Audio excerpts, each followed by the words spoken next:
A common stereotype of studying abroad is that everyone goes and takes super easy classes and gets by without studying at all or opening a book. Well, let me tell you, that is not true, and that was certainly not the case for me.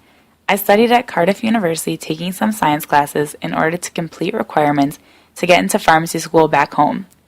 As part of this, I had to take my second semester of organic chemistry in the wonderful yet challenging science program in Cardiff, Wales.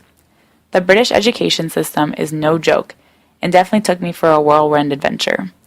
The lab for organic chemistry consisted of 6 long days spread over 2 weeks in which we were thrown into not knowing what our experiments were going to be.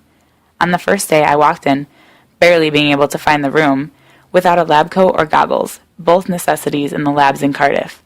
Already off to a rocky start, I was given 7 experiments that were to be completed, and then the final products were to be analyzed. 7 experiments in 6 days? Boy, was I in over my head. At that point, I had no idea how things were going to play out, but thankfully it only went up from there.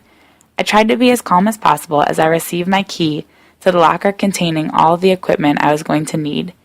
But I must not have given off the cool and collected look I was aiming for, because right away, the girl whose locker was next to mine asked if I needed help.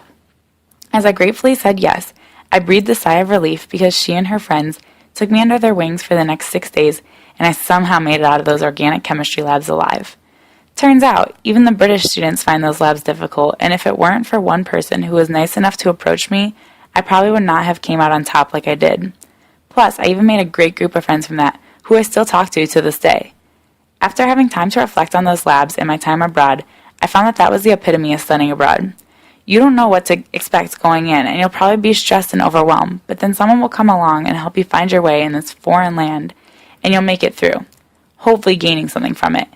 In my case, I had a trial by fire example of what can be gained by keeping an open mind.